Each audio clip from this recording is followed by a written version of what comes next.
अस्सलाम वालेकुम everyone, this is me Tanveer Panwar. कैसे हैं आप सब? खैरियत से हैं? ठीक ठाक हैं? तो ईद ख़त्म हुई, एक और व्लॉग के साथ आपके सामने हाजिर हुआ हूँ। एक क्वेश्चन आया था, उसके लिए मैंने कहा कि एक वीडियो बना के एक डिटेल में आपको आंसर दे दूँ कि इस वक्त टर्की के अंदर इन्वेस्टमेंट पॉइंट ऑफ व्यू से कौन कौन से घर जो हैं वो अवेलेबल हैं और उनकी प्राइसेस क्या हैं, उनका स्क्वायर मीटर क्या है, और वो अगर अपार्टमेंट में है तो कितने रूम्स के हैं। तो ये सारी चीज़ों के लिए मेरे साथ ये जो है आप जुड़े रहें इस वीडियो में, एंड तक देखिए ताकि आपको सारे सवालों के जवाब मिल सकें। तो आज मैं अपना गिम्बल लाना भूल गया हूँ, तो अभी कैमरा मैंने हाथ से पकड़ा हुआ है, तो अगर मेरा फेस कुछ ज़्यादा आपके करीब हो रहा है तो उसके लिए मैं माजरत चाहता हूँ। तो चले जी बात करते हैं हाउसेस के स्क्वायर मीटर के ऊपर। तो देखें, मुझसे पूछा गया कि भाई आप डिटेल में बताएं, थोड़ा बताएं कि स्क्वायर मीटर कितना होता है और अपार्टमेंट की क्या सिचुएशन होती है और सारी चीज़ें। तो बारी बारी मैं आपको इसके बारे में बताऊंगा, तो आपने इसको जो है ना सुनना है और इसको अपने पास लिख लेना है या नोट कर लेना है, ताकि आपको नेक्स्ट टाइम जो है ना इसका पता हो कि अगर आप 1+1 लेने जा रहे हैं तो उसका स्क्वायर मीटर कितना है और उसकी प्राइस कितनी है और उसका क्या सीन है।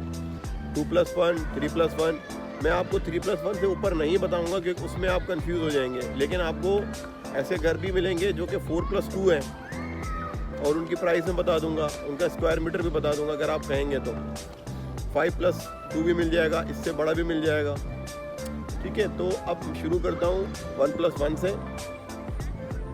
तो 1+1 में जी ऐसा है कि इसका स्क्वायर मीटर डिपेंड करता है कि आपकी जो है ना जिस जगह बिल्डिंग बनी हुई है उसके जो नीचे ज़मीन का जो दायरा है वो कितना है। तो अगर वो ज़मीन एक छोटे एरिया पे बनी हुई होगी तो उसके अंदर जो अपार्टमेंट्स बन के निकले होंगे तो उसके हिसाब से उसकी पैमाइशूरी हो रही होगी। अब जैसे मिसाल के तौर पे जहाँ मैं रहता हूँ जहाँ मैं रहता हूँ वहाँ पर स्क्वायर मीटर आ रहा है 75।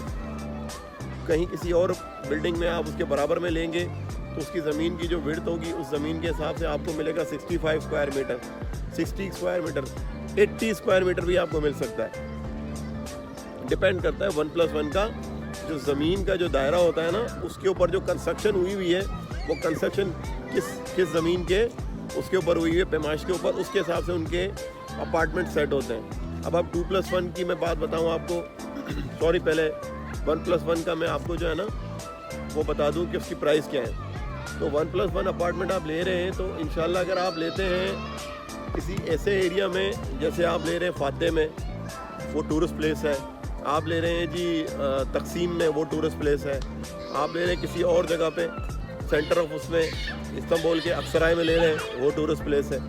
अब अगर आप ले रहे हैं मिसाल के तौर पे, ये हम जो साइड पे हैं थोड़ा सा लेकिन ईजी टू एक्सेस है पूरे इस्तांबुल में, बाजिलार के अंदर ले रहे हैं या फिर आप गुनगरन में ले रहे हैं या आप गुनेशली में ले रहे हैं, ठीक है, मेहमत आतिफ एरिया है वो ले रहे हैं। अब ये एरियाज़ आपके लिए नए हैं तो आपको सुनने में अजीब लग रहे होंगे, लेकिन हमारे लिए तो ये रोज़ का ही आना जाना है ना, तो हमारे लिए इतना वो नहीं है। तो अगर इन एरियाज़ में आप ले रहे हैं तो आपको ये घर पड़ेगा 1+1 का तकरीबन, मैं समझता हूँ कि आपको मिल जाना चाहिए 60 लाख से 80 लाख या 1 करोड़ तक। अब आगे ऊपर जितना जाना चाहें, जितने अच्छे एरियाज़ में जाना चाहें, आपकी प्राइस 1+1 की बढ़ती जाएगी। अब आते हैं 2+1 पे। 2+1 में अगर आप इन्हीं टूरिस्ट एरियाज़ में लेते हैं तो आपको टूरिस्ट एरियाज़ के अंदर स्क्वायर मीटर पड़ेगा 2+1 का, वो आपको पड़ेगा 120 square feet, 100 square feet, 135 square feet, 140 square feet. ठीक है, ये 2+1 मिलेगा, लेकिन उसके भी दराजात हैं और उसके सेटअप हैं।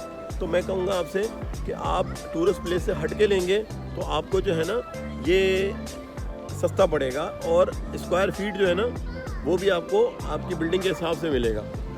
तो जो ही मैं आपसे कह रहा था ना, जो दायरा होता है उस दायरे के अंदर आपका देखा जाता है कि कितनी ज़मीन के ऊपर कितना बड़ा वो डेवलप हुआ हुआ है। तो फिर इसकी प्राइस पे आते हैं। अब मैंने स्क्वायर फीट आपको 2+1 का बता दिया, अब इसकी प्राइस पे आप आते हैं। तो इसकी प्राइस जी आपको तकरीबन मैं कहूँगा कि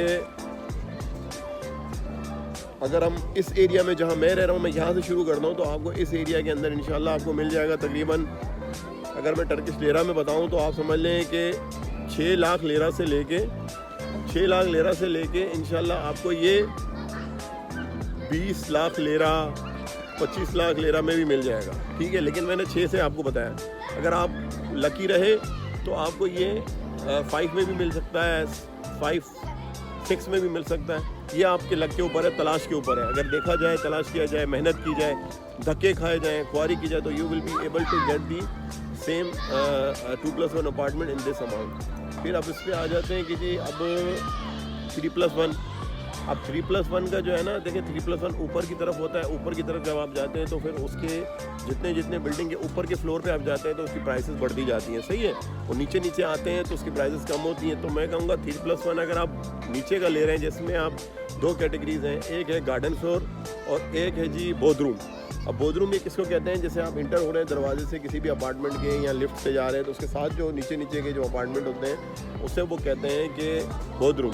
फिर इसके ऊपर अगर आप थोड़ा सा बोधरूम के साथ वाला एरिया होता है जिसमें गार्डन वगैरह बना हुआ होता है तो बड़ा अच्छा होता है। मुझे पर्सनली जो है ना गार्डन फ्लोर पसंद है, क्योंकि वहाँ हरियाली और सारी चीज़ें मिलती हैं। आपको एक ज़मीन का टुकड़ा मिलता है जिसके अंदर जो है ना आप अपना काम कर सकते हैं, मतलब अपनी हरियाली कर सकते हैं, कुछ खेती बाड़ी कर सकते हैं, कोई चीज़ उसमें प्लांट कर सकते हैं। वो आपके लिए बहुत ज़बरदस्त होता है अगर आप वो लेते हैं। फिर इसके ऊपर जब जाते हैं फ्लैट के ऊपर आप, तो वो और महंगा होता जा रहा है, क्योंकि उसमें आपको व्यू मिलना शुरू हो जाता है। और कहते हैं कि तुर्की इस्तांबुल के अंदर जितना आप व्यू के लिए आप ऊपर जाते रहेंगे, व्यूज़ के लिए जाते रहेंगे ना, व्यू खूबसूरत व्यू हो, नज़ारे नज़र आए, सी नज़र आए, समंदर नज़र आए, तो वो प्राइस ऊपर जाती है।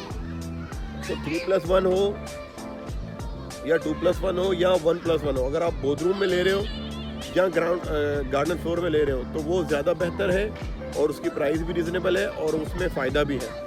अगर आप ऊपर के फ्लोर देखना चाहते हो तो वो महंगे भी हैं और वो प्राइस में भी स्क्वायर मीटर्स का ज़्यादा होता है, लेकिन प्राइस उसकी ज़्यादा होती है। अब 3+1 की प्राइस कितनी है जी? 3+1 आपको जो है ना कम से कम मैंने बता दी ये रेंज के आप रख लें अपने पास 15 लाख, 20 लाख, 12 लाख, 10 लाख से ऊपर समझे आप।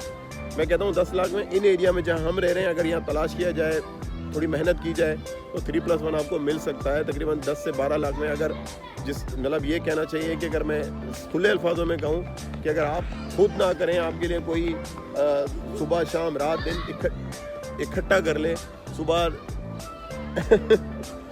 दोपहर शाम आपके लिए भागे दौड़े मेहनत करे आपके लिए, तो निकाल के दे सकता है आपको। और आपके लिए जो है ना 2+1 भी निकाल के दे सकता है। लेकिन ये आप आते हो, आपकी मेहनत के ऊपर है, आप कितना भागते हो, दौड़ते हो, खुद सर्च करते हो, खुद ढूंढते हो, खुद तलाश करते हो।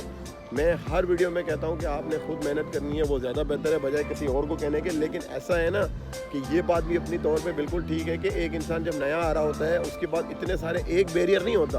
अक्सर मैंने लोगों को बोलते सुना है कि यहाँ पे हम किसी दूसरी कंट्री में जाते हैं तो वहाँ एक बैरियर होता है। एक बैरियर नहीं होता, वहाँ बहुत सारे बैरियर्स होते हैं जिसको आपको जो है ना हटा के आगे बढ़ना होता है। तो सबसे पहले बैरियर तो सबको पता है लैंग्वेज का है। लैंग्वेज के अलावा अब यहाँ पे घूमना कैसे है, तलाश कैसे करना है, लोगों से कम्युनिकेट कैसे करना है, लोगों से बार्गेनिंग कैसे करनी है, आपके रिलेशन बने हुए होने चाहिए। तो मैं आया था तो मैं भी यही सोच के आया था कि बड़ा आसान होगा जी, आसान नहीं है। जब बंदा समंदर में उतरता है तो पता चलता है कि उसकी गहराई कितनी है। तो बस आप आएँ, ये कैटेगरीज़ हैं, इन कैटेगरीज़ में आप 3+1 तक घर देखें। 3+1 का घर आप मेंटेन भी कर सकते हो, संभाल भी सकते हो। इससे बड़ा घर आपके लिए संभालना भी एक मसला है, लेकिन मैं कहूँगा आप लोग इतना मसला नहीं है, क्योंकि यहाँ पे आपको मेड वगैरह की ज़रूरत नहीं पड़ती, क्योंकि यहाँ सारा काम तो मशीनें करती हैं। देखिए मेरी फैमिली इतनी अल्हम्दुलिल्लाह रिलैक्स है, अल्हम्दुलिल्लाह नज़र ना लगे